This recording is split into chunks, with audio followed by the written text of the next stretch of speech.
안녕하십니까? 마스크를 벗고 이렇게 쓰니까 좀 낯설기도 하고 그럽니다. 저는 이제 지난번에 제가 딛고 있는 세 가지 신앙의 토대라는 그런 주제로 말씀을 드리면서 첫 번째 시간을 가졌습니다. 제가 딛고 있는 세 가지 신앙의 토대는 첫 번째, 고린도전서 1장 30절, 너희는 하나님으로부터 나서 그리스도 예수 안에 있고, 이것은 참으로 놀라운 그 혁명적인 그런 위치의 변화죠. 위치입니다. 포지션, 위치의 변화인데, 이것이 의미하는 바가 굉장히 크고, 우리의 신앙은, 그래, 우리의 이 성화라고 하는, 그러니까 구원받고 나서 복음에 합당한 삶을 살고 하나님의 뜻에 합당한 삶을 살게 되는 가장 베이직, 기본 출발이 어디냐 하면 우리의 위치의 변동에서부터 시작된다. 저는 그렇게 확신을 합니다. 우리의 위치가 변동이 됐다고 하는 것은 우리가 구원받고 하나님의 능력에 의해서 그리스도 예수 안으로 우리의 위치가 혁명적으로 바뀌기 전에는 우리는 다 같이 흑암의 권세 아래에서 그 노예 상태로 전혀 풀려날 수 있는 그런 희망이 없는 그런 상태로 살던 그런 가련한 존재였다고 하는 것입니다. 흑암의 권세, 사탄이 모든 이 공중 권세를 잡고 이 땅의 모든 그런 하나님을 알지 못하고 하나님이 보내신 메시아, 우리의 주이자 구세주이신 예수 그리스도를 모르는 모든 인생들 위에 그 사단이 왕노릇을 하죠. 그리고 세상도 역시 우리 위에 왕노릇을 합니다. 우리는 꼼짝없이 거기에 매여 종노릇하던 그런 자들이었는데 하나님께서 우리를 그리스도 아니라고 하는 그런 생명의 자리로 혁명적으로 옮기셔서 우리는 더 이상 흑암의 권세는 더 이상 내게 권세를 부릴 수가 없다라고 하는 것입니다. 그것은 마치 탈북을 해서 이제 대한민국으로 온 탈북민이 더 이상 김정은의 권세를 두려워하고 김정은의 권세에 굴복할 노예가 될 필요가 전혀 없다라고 하는 것입니다. 동의하시죠? 우리의 감정이 어떻든 또 내가 그것이 그 생각으로 충만하거나 어떻든 간에 그것은 팩트입니다. 사실입니다. 또 두 번째는 흑암의 권세 아래에 있을 때와 그리스도 안으로 혁명적으로 위치 변경이 되었을 때 일어난 놀라운 일 중에 하나는 주인이 바뀌었다는 것입니다. 지금 말씀드린 대로 첫 번째는 흑암의 권세는 더 이상 나를 노예 삼을 수 없다, 나를 지배할 수 없다라고 하는 거였고, 두 번째는 주인이 바뀌었다. 그러니까 전에 흑암의 권세 아래에 있을 때는 사단이 종노릇을 하고 실제로는 내가 모든 것을 하는 것 같지만 실제로는 사단이 모든 것을 조종해서 사단이 주인으로서 왕으로서 군림하던 그런 거였다고 그러면 이제는 나를 피를 주고 사신 예수 그리스도께서 내 주인이 되셨다고 하는 것입니다. 이렇게 주인이 바뀐 거죠. 또 하나는 삶의 원리가 옛날에 사단의 권세 아래, 흑암의 권세 아래 있을 때는 두 가지가 내 인생에 아주 저명하게 나타나는데, 하나는 뭐냐면 욕심이 내 삶의 모든 원리라는 거죠.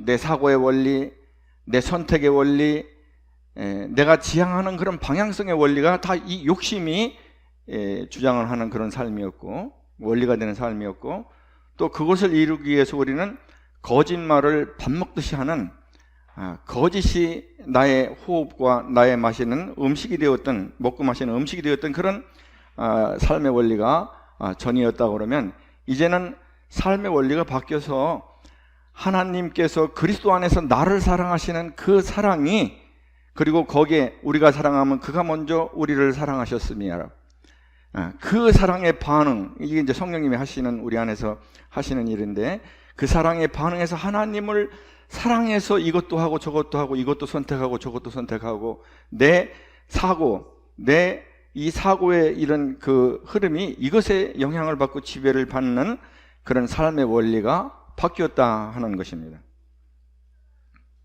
세 번째는 전에 이 사단의 권세 아래, 흑암의 권세 아래에 있을 때는 내 원하는 것이 육신적이고 이 세상에 국한된 것이었습니다. 근데 그리스도께서 그 피를 값주고 그 생명값으로 우리를 사셔서 우리가 구원받고 그리스도 안에서 우리의 눈이 떠졌을 때 우리의 원하는 것이 바뀌었죠. 썩을 것에서 썩지 않을 것으로, 잠시 잠깐에서 영원한 것으로. 제가 어저께 우리 자매하고 같이 분당에 공원에 이제 이렇게 중앙공원이라고 있는데 중앙공원을 이렇게 가게 됐는데 많은 사람이 벚꽃 구경을 하러 왔더라고요.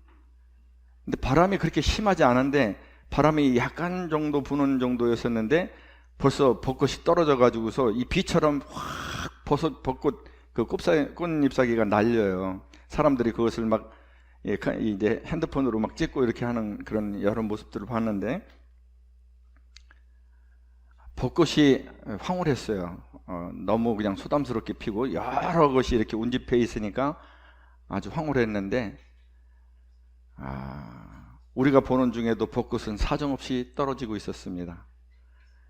그래서 제 안에 한 가사가 생각이 났는데 화모는 11홍이요 달도 차면 기운하니라. 그런 가사가 떠오르더라고요. 세상에 좋은 것은 다 잠깐입니다. 근데 그리스도 안에 있는 것은 영원해요. 하나님도 영원하시고 하나님 보좌의 우편에 앉아 계신 그리스도도 영원하시고 하나님의 나라도 영원하시고 하나님의 말씀도 세상 끝까지 영원토록 1.1획도 땅에 떨어지는 법이 없습니다. 그래서 원하는 것이 나를 통해서 하나님의 뜻이 이루어지고 그리고 나를 통해서 그리스도가 나타나는 것, 이것이 나의 소원으로 이렇게 바뀌게 된 거죠. 이것이 내가 한 것이 아니라 하나님께서 십자가의 구속의 사건을 통해서 내 안에 행하신 놀라운 일인 것입니다. 그것이 너희는 하나님으로부터 나서 그리스도 예수 안에 있고 하나님이 있게 하셨고 우리가 할 일은 그 하나님이 하신 놀라운 일을 깨닫고 마음으로 믿고 그 토대 위에서 살아가는 것입니다. 오늘은 두 번째, 나는 지금 어디에 거하고 있는가 하는 것입니다. 나는 지금 어디에 거하고 있는가.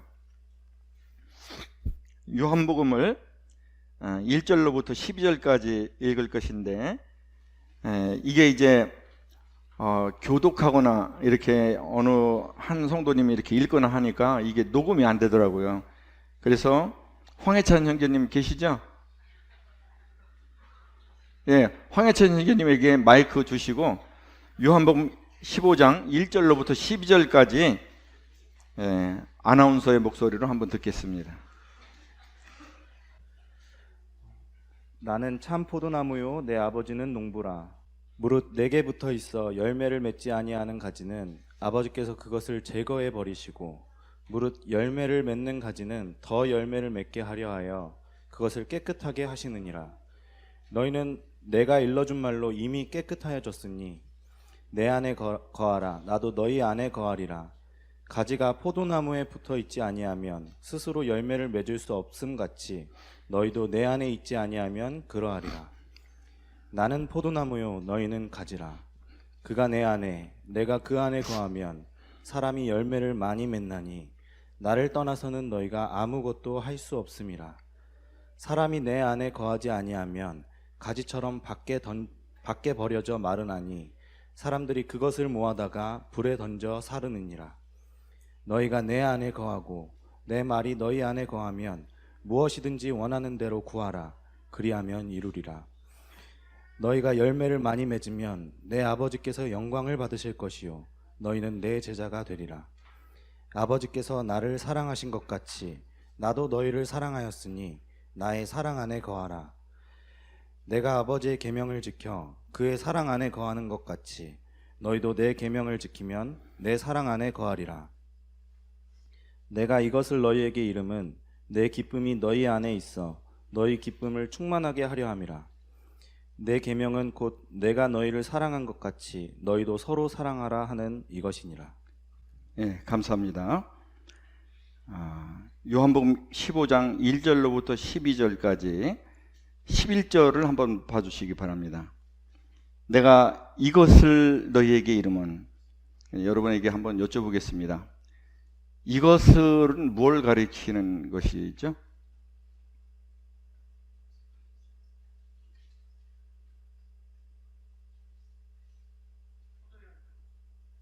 포도열매.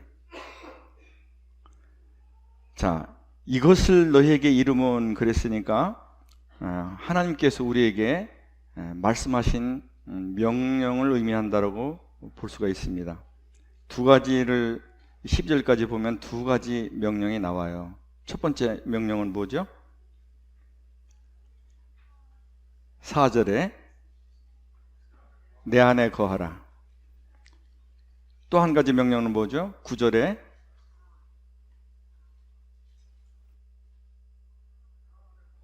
나의 사랑 안에 거하라. 근데 이제 나의 사랑 안에 거하라고 하는 것은 내 안에 거하면 따라오는 것입니다. 그리스도 안에 거하면 그리스도의 사랑 안에 거하는 것과 마찬가지 의미예요. 그래서 요한복음 15장 1절로부터 12절까지의 가장 주제어는 뭐냐? 내 안에 거하라고 하는 것입니다. 그래서 이것이 제가 딛고자 하고 그렇게 애쓰는 두 번째 신앙의 토대입니다. 자, 내 안에 거하라고 그랬는데 그러면 거한다는 뜻이 무슨 뜻인가 하는 것입니다. 이 거하다라고 하는 것은 헬라어로 메노라고 하는 뜻인데 그것은 뭐뭇 안에 머물다 또는 계속하다 뭐 이런 의미가 있는 것입니다. 그래서 다시 말하면 이 거하다라고 하는 것은 밀접하게 연결이 되어서 소통하는 것을 의미를 해요. 그걸 어떻게 그렇게 얘기할 수 있느냐? 여기서 지금 본문에서 그 내용을 다 얘기해 주고 있기 때문에 그렇습니다. 자, 여기 보면은 4절에 내 안에 거하라. 너희가 내 안에 거한다고 하지 않으면 내 안에 거하지 않으면 스스로 열매를 맺을 수 없다. 그러니까 거해야 열매를 맺는다고 하는 것인데 이 거한다고 하는 것이 그냥 형식적으로 붙어 있다든지 외견상으로 붙어 있고 서로 소통이 안 되면은 열매를 맺을 수 있겠습니까? 없겠습니까? 맺을 수 없죠. 그러니까 여기서 내 안에 거하라고 하는 것은 그냥 형식적으로 붙어 있는 게 아니라 서로 뗄래야 뗄 수 없는 불가분의 관계로 서로 밀접하게 연결이 되어서 소통이 되어가고 있는 것입니다. 다시 말하면 포도나무로부터 오는 그런 그 수액과 영양분과 생명력이 소통이 돼서 가지로 흘러 들어가는 거죠. 그래서 열매를 맺는 것이고 그래서 열매를 많이 맺을 수가 있는 것입니다. 그래서 내 안에 거하라고 하는 것은 뭐냐면 내가 주님 안에 거하는데 주님의 생명력이 끊임없이 내 안에 소통돼서 들어와서 나를 통해서 열매로 나가는 것을 의미를 해요.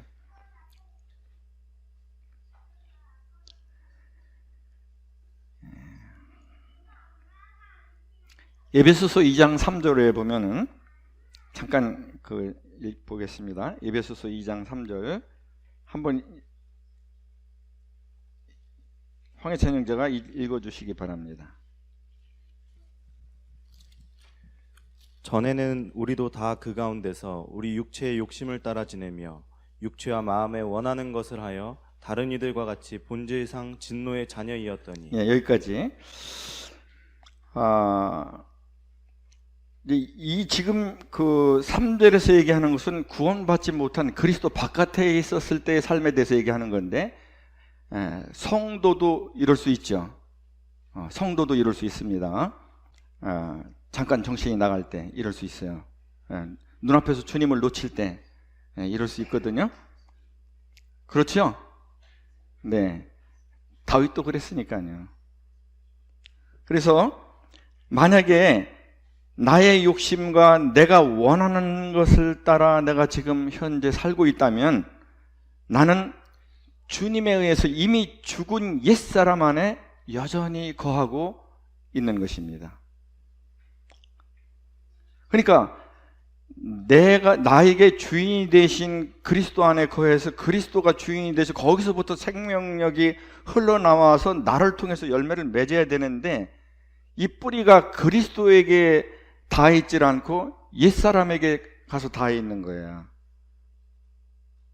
그러면 삶의 원리가 하나님을 사랑해서 하는 삶의 원리가 내 안에서 나오는 게 아니라 나를 사랑하는 그 삶의 원리가 작동이 돼서 오작동이 돼서 그렇게 육신의 열매를 맺게 되는 것이죠.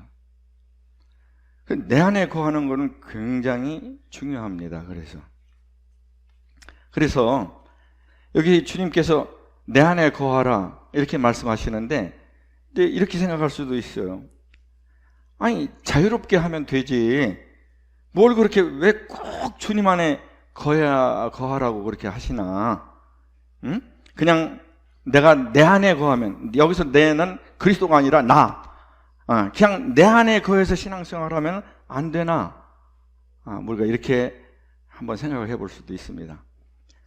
여기 지금 요한복음 15장 1절로부터 12절까지에서는 7가지 왜 우리가 그리스도 안에 거하지 않으면 신앙생활이 불가능한가 하는 것에 대해서 7가지를 말씀하고 있습니다.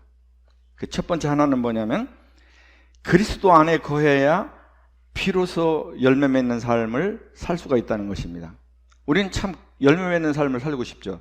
여기서 열매는 성령의 열매로 일단 보도록 하겠습니다. 성령의 열매가 여기 복음을 전해서 이렇게 한 사람이 구원 얻는 그런 열매도 열매일 수 있겠지만 여기 이렇게 본문에서 볼 때에는 성령의 열매가 보다 더 자연스럽게 보여집니다. 그래서 성령의 열매인데 이 성령의 열매를 맺을 수 있는 길은 그리스도 안에 거하는 길밖에 없다는 것입니다.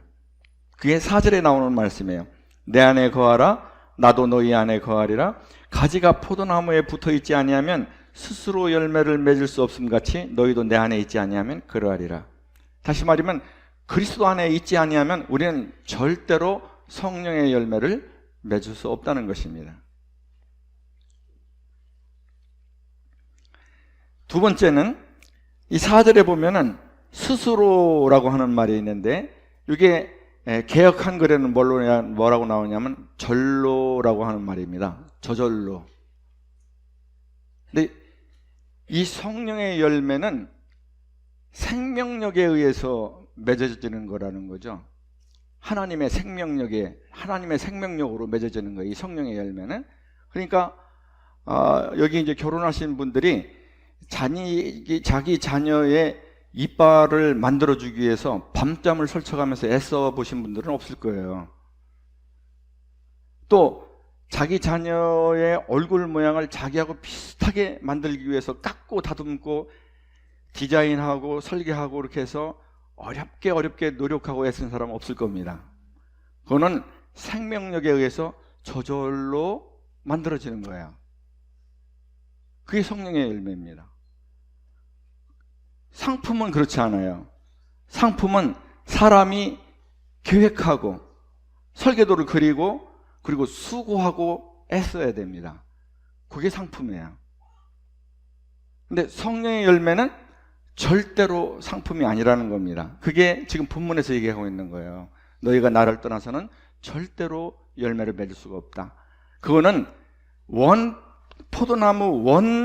나무에서 나오는 생명력에 의해서 열매를 맺는 거지 가지가 아무리 용써봐야 안 된다는 것입니다. 너희가 나를 떠나서는 아무것도 할 수 없다. 세 번째는 16절에 보면은 여기 16절은 아까 안 읽었는데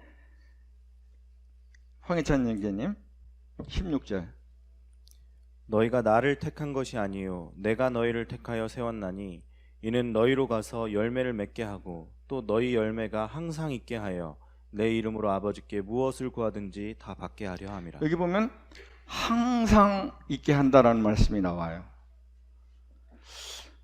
우리가 계속 성령의 열매를 맺는 삶은 상당히 어렵죠. 그래서 하나님이 불쌍히 여기셔서 은혜를 베푸셔서 어떻게 한번 성령의 열매를 맺을 수는 있어도 그것을 항상 늘 있게 하는 것은 우리의 영역이 아닙니다. 근데 성령님의 영역, 하나님과 우리 주 예수 그리스도의 영역으로 들어가면 그 이야기가 달라져요. 그분은 충성되신데, 충성.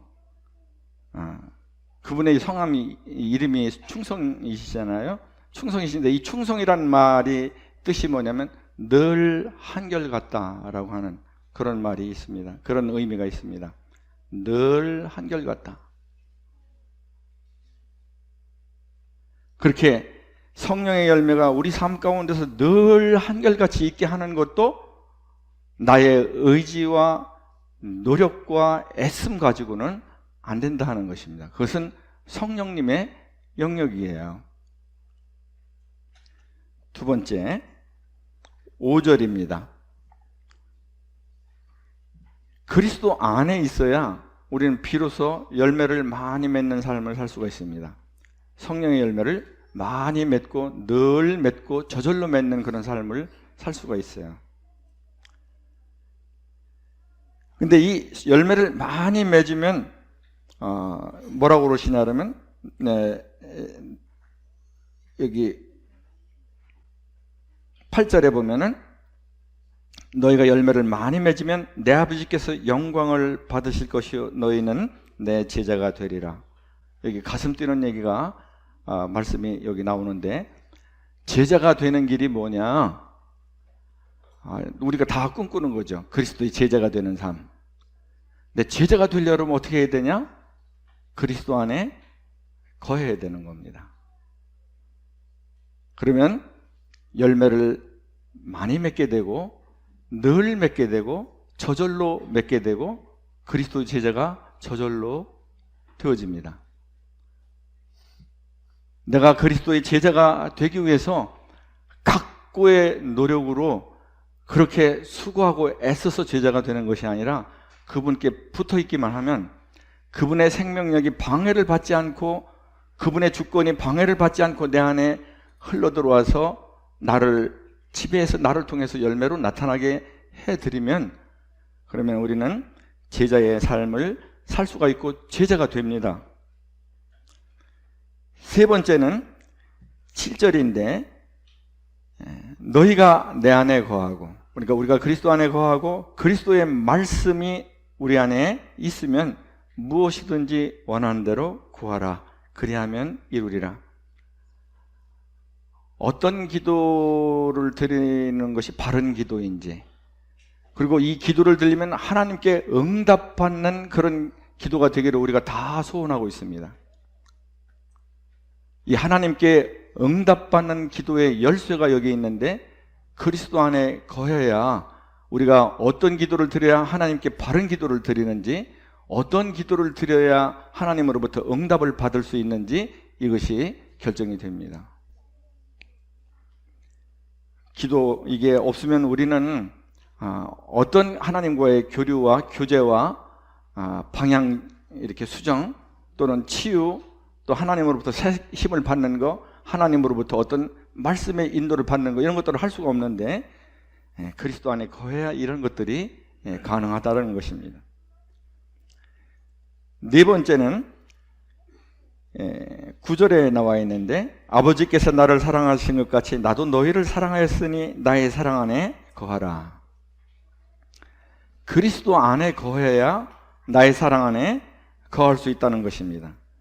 요한일서 4장 16절을 한번 보겠습니다. 여기에 손을 얹으시고 요한일서 4장 16절, 황희찬 형제님. 하나님이 우리를 사랑하시는 사랑을 우리가 알고 믿었노니 하나님은 사랑이시라.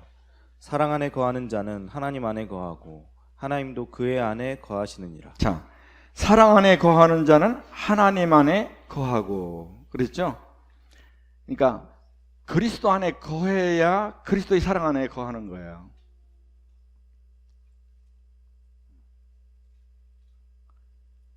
자, 그리스도 안에 거해야 비로소 그리스도의 사랑 안에 거할 수 있다. 다시 말하면 그리스도의 사랑 안에 거한다는 말은 그리스도의 사랑을 받고 우리도 그 사랑에 반응해서 그리스도를 사랑하게 되고, 그리고 그리스도께서 목숨 바쳐 사랑하시는 다른 사람을 사랑할 수 있게 된다 하는 그런 것이죠.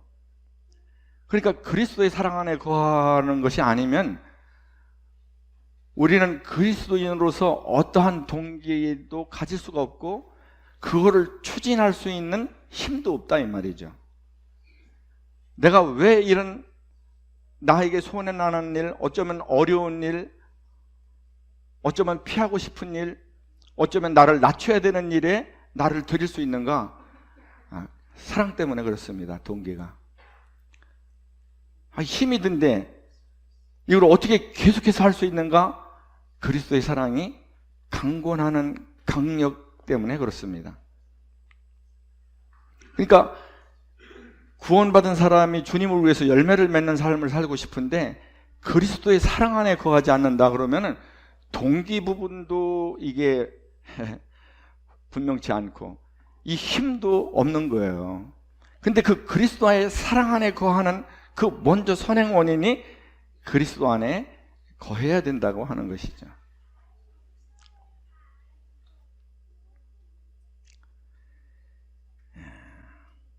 10절에 보면 내가 아버지의 계명을 지켜 그의 사랑 안에 거하는 것 같이 너희도 내 계명을 지키면 내 사랑 안에 거하리라. 그리스도 안에 거해야 그리스도의 사랑 안에 거하게 되고, 그리고 그리스도의 사랑 안에 거하게 될 때 비로소 우리는 서로 사랑할 수 있게 된다는 것입니다. 우리 주님의 새 계명, 다시 말하면 1계명부터 4계명까지 하나님 아버지와의 사이에서의 계명, 5계명부터 10계명까지 사람과 사람 사이의 이웃과의 관계에 있어서의 계명, 이 계명을 우리 주님이 한 문장으로 우리에게 새 계명을 주셨는데 그게 서로 사랑하랍니다. 왜 하나님과의 관계가 없는데 그게 그 계명, 그 10계명을 전부 다 요약한 것이 되냐? 왜 그러냐면 하나님과의 사랑의 관계가 형성이 돼서 하나님을 사랑함으로 하지 않으면, 하나님을 사랑하는 동기와 하나님을 사랑하는 힘으로 하지 않으면 이 서로 사랑하는 것이 불가능하기 때문에 그렇습니다.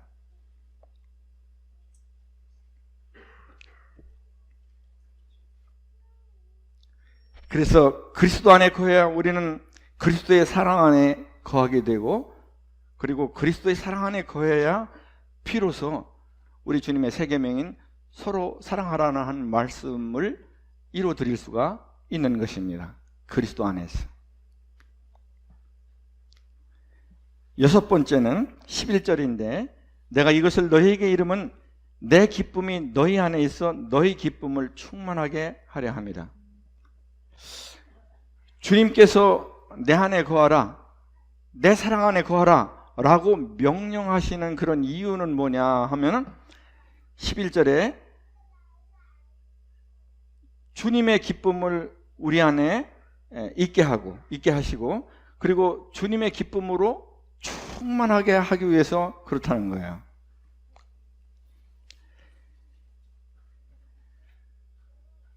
데살로니가전서 5장 16절에 보면 안 찾으셔도 됩니다. 항상 기뻐하라라고 하는 그런 말씀이 있습니다.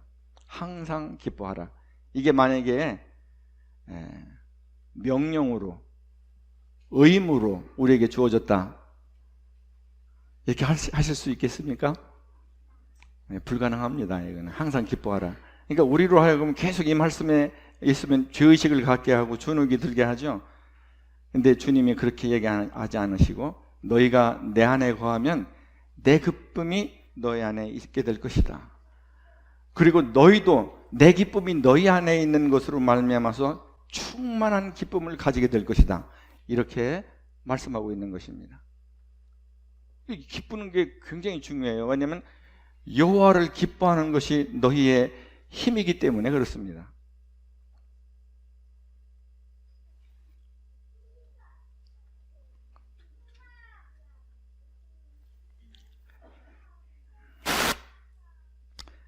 자, 그러면 어떻게 실제적으로 주님 안에 거할 수 있냐 하는 것입니다. 이게 중요한 거 아니겠어요? 주님 안에 거하는 건 이제 알겠는데, 주님 안에 거하지 않으면 신앙생활 자체가 불가능한데, 그러면 어떻게 해서 주님 안에 거할 수 있느냐 하는 거예요. 자, 로마서로 한번 돌아가 보겠습니다. 로마서 6장.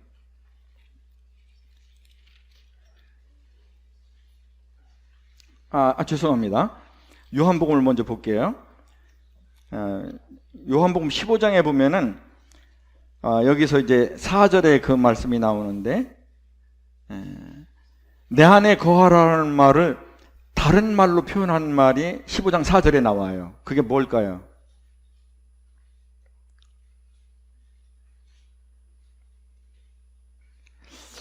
제가 네, 붙어 있다. 붙어 있다라고 그러셨죠? 예? 네. 그러니까 여기 보니까 내 안에 거하라는 말을 15장 4절에 다른 말로 붙어 있다라고 하는 말로 표현했어요.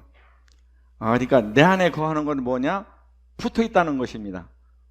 붙어 있다는 것은 뭐냐면 나무 안에 가지가 붙어 있는 거예요. 가지 안에 나무가 붙어 있는 거예요. 그러면 뭐예요?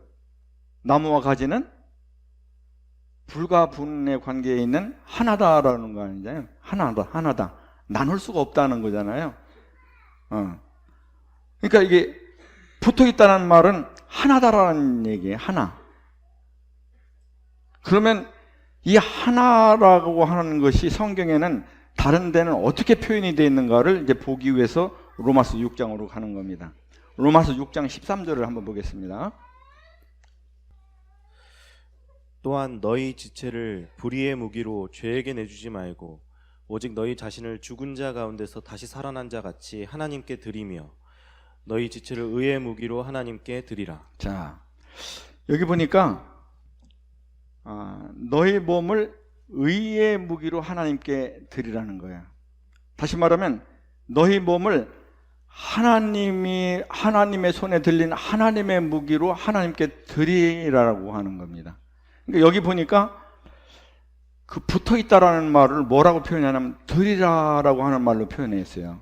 그러니까 여기 무기가 이제 의의 무기라고 표현이 되는데 이 무기가 갖는 특징이 있어요. 뭐냐면 무기는 자기 스스로는 아무것도 못하는 거예요. 그러니까 무기가 될 수 있을 때는 뭐냐면 주인의 손에 붙들려 있을 때만, 그리고 주인의 뜻대로 쓸 때만 의미 있게 사용이 되는 거죠. 무기는 사람의 목숨을 죽일 수도 있고 나무를 깎을 수도 있고 하는 거지만은 자기 혼자서는 아무것도 못해요. 주인의 손에 붙들려 드려줘야 되는 겁니다.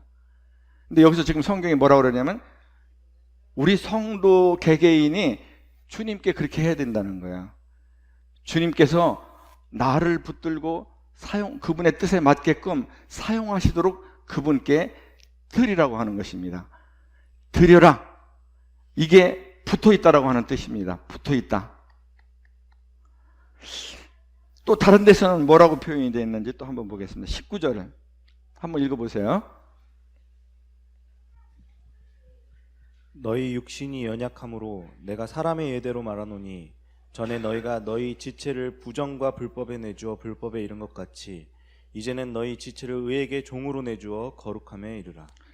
여기는 조금 더 이제 이게 좀 더 나갔는데 여기 보니까 아주 가슴 떨리는 얘기가 나오죠. 뭐냐면 우리가 구원받은 모든 성도들은 거룩함에 이르기를 다 소원하죠. 얼마나 소원이에요. 잘 안 돼서 그렇지. 뭐 심리도 따질 것도 없이 1, 2도 못 가가지고 발병이 나잖아요. 거룩하게 살려고 그러는데, 근데 여기 보면 거룩함에 이르는 길이 있다는 것이에요.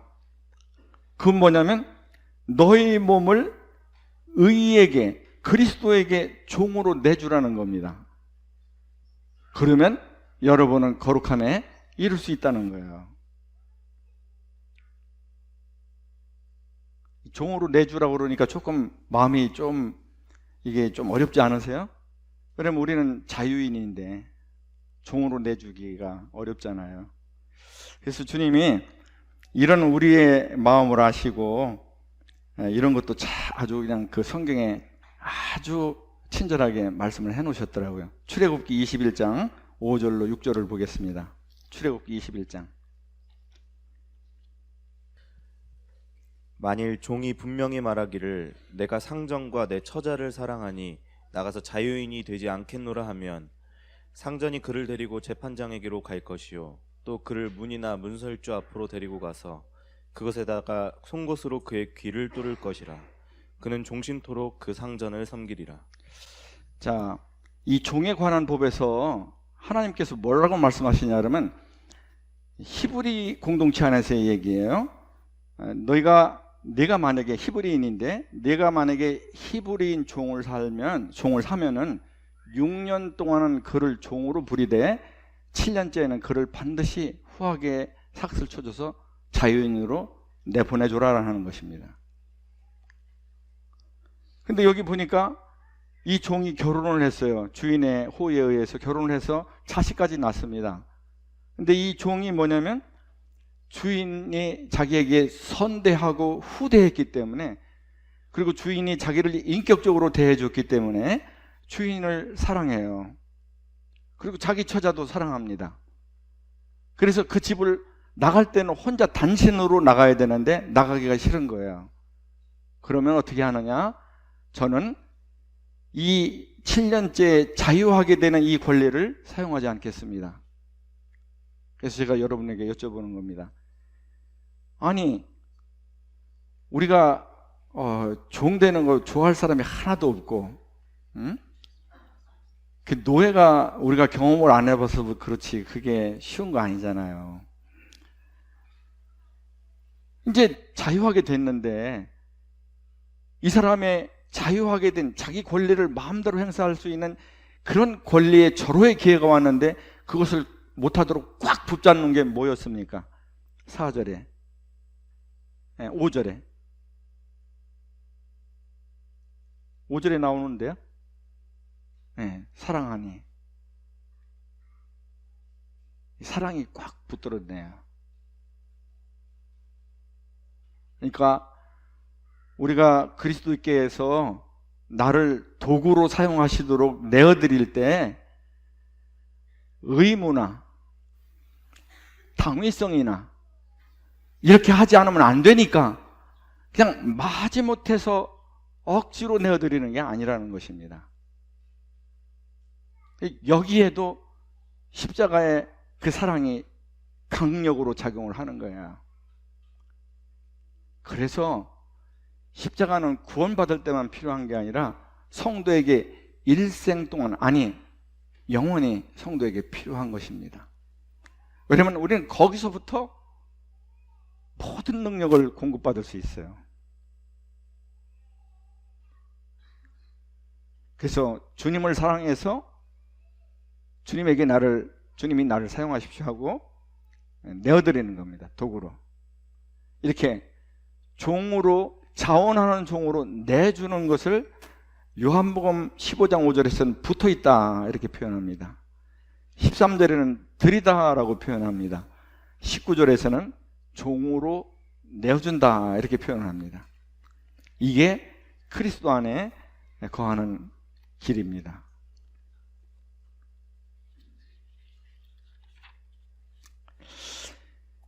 근데 하나님께서 하시는 모든 일에는 하나님께서 먼저 주도적으로 하시지, 내가 너한테 이렇게 얘기했으니까 이제 너 한번 해봐 하고 하나님께서 멀찍이 서서 우리를 절대로 구경하시는 분이 아니에요. 왜냐하면 하나님은 우리를 만드셨기 때문에 우리가 어떤 자인지를 너무나 잘 아시거든요. 그래서 이 모든 그리스도 안에 거해서 그리스도 안에 항상 늘 여전히 붙어있는 그런 사람이 되도록 하나님께서 이 일을 하십니다. 고린도후서 1장 21절을 보겠습니다. 우리를 너희와 함께 그리스도 안에서 굳건하게 하시고 우리에게 기름을 부으신 이는 하나님이시니. 네. 21절에 보면은 그리스도 안에서 굳건하게 하시는 분에 하신다라고 그러는데 이 주어가 뭡니까? 나예요, 하나님이에요? 하나님이에요. 왜냐하면 21절 뒤에 보면 이는 하나님이시니 그러잖아요. 하나님이 주어이신 거예요.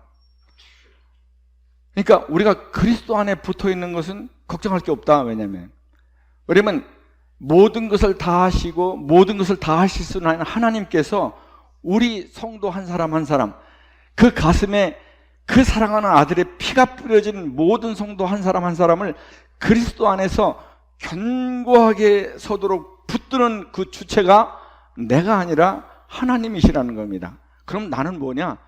그 하나님의 그 의도, 계획, 그 뜻에 반응하는 거예요. 반응, 믿음의 반응, 그게 우리의 몫입니다. 저는 믿음은 반응이라고 생각해요. 내 안에서 스스로 발심해서 스스로 나온 건 없어요. 하나님이 먼저 행하시고 말씀하신 것에 대한 성령님의 그것도 사역에 의한 그런 반응이지, 제가 할 수 있는 것은 아무것도 없는 거예요. 있긴 있죠. 죄 짓는 거. 그거는 아주 안 배워도 잘하죠.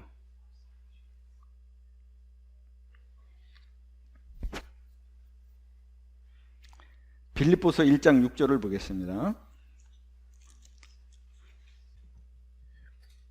너희 안에서 착한 일을 시작하신 이가 그리스도 예수의 날까지 이루실 줄을 우리는 확신하노라. 자, 그리스도께서 십자가의 구속을 통해서 우리를 구원하셨습니다. 그리고 우리는 그렇게 해서 하나님으로부터 나서 생명을 얻었어요. 하나님으로부터 나서 그리스도 예수 안에 있게 하신 것이 하나님 자신이십니다. 이 착한 일을 시작하셨어요, 하나님께서. 근데 그리스도 예수의 날까지, 그분이 이 땅에 다시 재림하시기까지, 그리고 우리로 얘기하면 우리가 주님 앞에 불려갈 때까지 하나님께서 이 일을 이루시겠다고 하는 것입니다. 그분이 있게 하신 것을 우리로 하여금 실제가 되도록 그분이 하시겠다 하는 거예요. 이렇게 우리 하나님께서 이 일을 기뻐하시고 원하시기 때문에 우리는 그리스도 안에 있을 수 있는 것입니다. 로마서 7장을 잠깐 볼게요. 로마서 7장 21절로부터 25절까지 한번 보겠습니다. 그러므로 내가 한 법을 깨달았노니 곧 선을 행하기 원하는 나에게 악이 함께 있는 것이로다. 내 속사람으로는 하나님의 법을 즐거워하되 내 지체 속에서 한 다른 법이 내 마음의 법과 싸워 내 지체 속에 있는 죄의 법으로 나를 사로잡는 것을 보는도다. 오호라, 나는 공고한 사람이로다. 이 사망의 몸에서 누가 나를 건져내랴. 우리 주 예수 그리스도로 말미암아 하나님께 감사하리로다. 그런즉 내 자신이 마음으로는 하나님의 법을, 육신으로는 죄의 법을 섬기노라. 자, 여러분께 제가 한번 질문을 드려보겠습니다. 속사람으로는 하나님의 법을 즐거워하되, 이 사람 구원받은 사람입니까? 구원받지 못한 사람입니까? 네? 예? 아니, 그냥 1번이에요. 1번은 구원받은 사람, 2번은 구원 못 받은 사람. 1번이에요, 2번이에요? 1번이죠. 왜냐면은 구원받지 못한 사람은 하나님의 법을 즐거워할 수가 없습니다. 절대로 불가능해요. 이 사람 구원받은 사람이거든요. 근데 지금 뭐라고 그러냐면 자기의 속사람, 이 속사람은 뭐죠? 새 사람이에요. 이 새 사람으로는 하나님의 법을 즐거워한다는 거예요. 하나님의 말씀을 즐거워하고 하나님의 뜻이 자기를 통해서 이루어지는 걸 즐거워하는 거예요. 근데 이 구원받은 성도가 발견한 게 뭐냐면, 내 안에 이 속사람뿐이 아니라 또 하나의 법이 있구나. 그 법은 뭐냐면 죽지 않는 법입니다. 그 법을 우리는 simple nature, 죄성이라고 그래요. 죄성. 그래서 여기 지금 23절을 제가 이 NLT 성경으로 한번 번역을 해드릴게요. 21절에 이렇게 되어 있습니다. 아니, 23절에 자, 이 힘은, 이게 뭐냐면 죄성의 힘입니다. 이 힘은 지금도 여전히 내 안에 있는 죄, 더 sin 그랬는데, 로마서 6장 이하에서 sin과 sin스가 나오는데, sin 단수로 나오면 이거는 죄성을 얘기하는 것입니다. sins로 얘기하면 이거는 자범죄를 얘기하는 거예요. 범죄, 우리가 실제로 행한 범죄들. 근데 여기 더 sin 단수예요. 그러니까 지금도 여전히 내 안에 있는 그 죄성의 노예로 나를 만든다 하는 것이에요. 뭐가? 죄성이. 여기 노예라고 번역을 했어요. 그러니까 이게 뭐냐면 우리가 잘 알아야 되는데, 이게 한번 여러분께 그 질문을 한번 드려볼게요. 내가 이제 구원도 받고 그랬으니까 내가 이제 하나님의 말씀을 잘 지켜서 하나님을 기쁘게 해드려야지. 이게 맞습니까? 틀립니까? 예? 예. 근데 여기 지금 7장 21절부터 25절까지는 그건 틀리다는 거예요. 왜냐면 내가 이제 구원도 받고 그랬으니까, 구원을 못 받았으면 내가 모르겠지만 이제는 하나님의 말씀을 잘 지켜서 내가 하나님을 기쁘시게 해드려야지. 여기 21절부터 25절은 그걸 할 수 있다는 거예요? 할 수 없다는 거예요? 할 수 없다는 거예요. 왜냐면 내 속사람이 그걸 원하는데 그 속사람보다 훨씬 강한 죄성이 내 안에 있어가지고, 죄성이 그렇게 행하고자 하는 나를 노예로 삼아서 나를 노예가 되게 한다는 거예요. 그래서 탄식이 나오는 겁니다. 오호라, 나는 곤고한 사람이다. 이 사망의 몸에서 누가 나를 건져내려. 이건 구원받은 사람의 탄식인 거야. 그러니까 안 되는 싸움을 여태까지 저도 그렇고 여러분들도 해오고 있을지 모르겠습니다.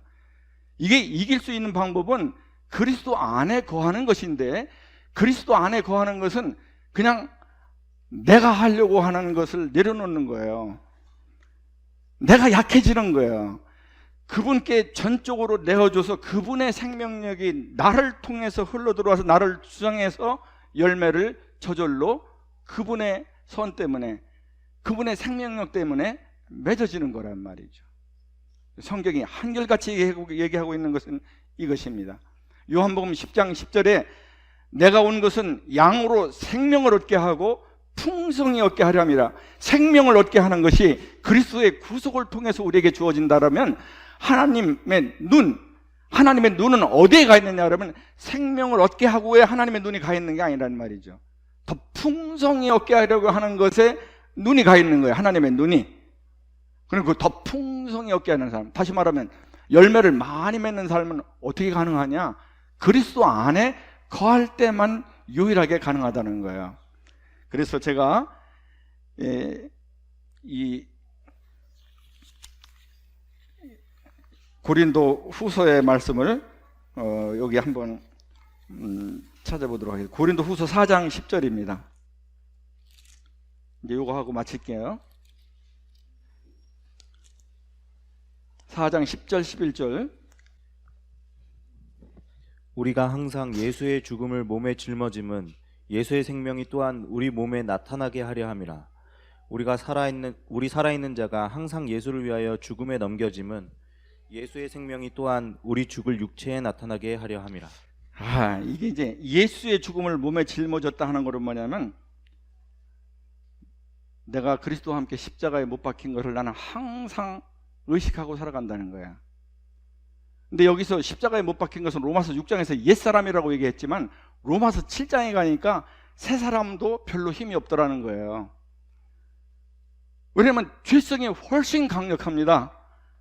아마 여러분들이 독방에서 혼자 하나님과 독대해서 자기의 삶의 모든 마음과 자기 삶의 모든 여정을 샅샅이 훑어보면은 그건 금방 답이 나와요. 답은 딱 하나예요. 죄성이 훨씬 강하다.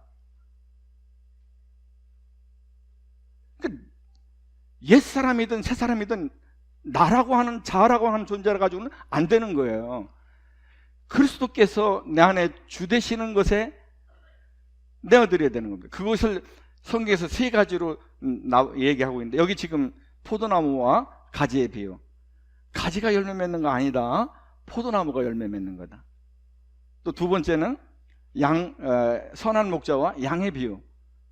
양이 사는 것, 양이 인도를 받고 양이 보호를 받고 양이 다스림을 받는 것은 목자가 하는 겁니다. 양은 그냥 목자에게 순종하고 목자에게 종으로 붙어 있는 것이 양이 그 척박한 유대 광야에서 살아남는 유일한 길이에요. 지금 오늘 감사기도에서 나왔던 마태복음 11장 28절로 30절, 수고하고 무거운 짐진 자들아 갈 때 우리는 늘 죄인만 생각합니다. 죄의 짐 짓고 뭐 수고하고 무거운 짐 그리고 죄의 싹슨 사망이니까 죄와 사망의 무거운 짐을 지고 수고하고 하는 사람들, 이렇게만 생각을 할 수가 있는데, 거기에는 다른 수고하고 무거운 짐도 있는 것입니다. 유대인 같으면 무슨 짐이에요?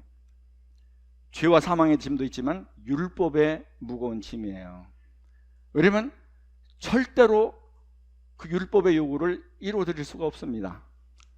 율법이 정신이 그 두 가지라고 얘기했잖아요. 그 조문은 10조문으로 나오지만 하나님을 마음을 다하고 뜻을 다하고 힘을 다하고 목숨을 다해서 사랑하는 거하고 네 이웃을 네 몸같이 사랑하라고 하는 거, 이것이 그리스도께서 내 안에서 그렇게 살아가시기에 나는 죽고 그분에게 힘을 다 빼고 그분에게 딱 나를 종으로 내어주지 않는다 그러면 내가 주도권을 쥐고서 그렇게 율법이 요구하는 그런 삶을 살 수 있느냐? 그건 수고하고 무거운 짐입니다. 절대로 여러분은 안식 못 누립니다. 평강 못 누려요. 그래서 주님이 내게로 오라고 그러는 거예요. 내 멍에를 내게 매라고 하는 건 뭐냐면, 내 멍에라고 그랬어요. 주님의 멍에예요. 그럼 내가 여기서 이제 이렇게 같이 주님과 매는데 뭐냐면 그냥 몸으로 드리는 거예요. 그럼 머리는 뭐냐 그러면 이 멍에의 주인은 주님입니다. 나는 그냥 몸만 내드리는 거예요. 그러면 방향을 인도하고 그를 가르치고 그리고 그를 다스리고 하는 건 전부 다 그 멍에의 주인은 주님이 하는 겁니다. 내가 할 거는 그냥 그분께 내 자신을, 내 몸을 그냥 내드리는 것 뿐이에요. 할 수 있는 게 그것밖에 없어요. 근데 이 멍에를 맨 아무것도 할 줄 모르는 그 풋내기 송아지가 독립선언을 하고 그 멍에의 주인으로부터 벗어나서 자기가 이니셔티브, 주도권을 쥐려고 할 때 문제가 생기는 겁니다. 반드시 사고가 납니다. 10살짜리가 운전을 할 때는 그가 아버지가 일러주는 대로 운전을 하려고 그러면 사고가 나요. 근데 이 힘을 완전히 빼고 그 위에 아버지가 손을 딱 얹고 아버지가 운전을 하면 문제가 없는 거예요. 사고 안 나요. 저와 여러분 앞으로 어떤 인생의 운전을 하기를 원하십니까?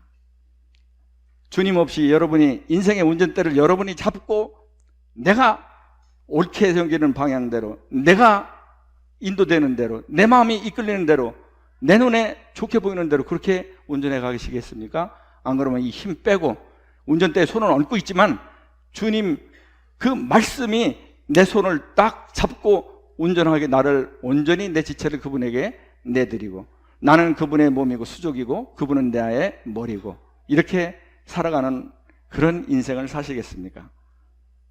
오늘 그것이 결정되어지는 날입니다. 좋은 결정하시기를 바랍니다. 감사합니다.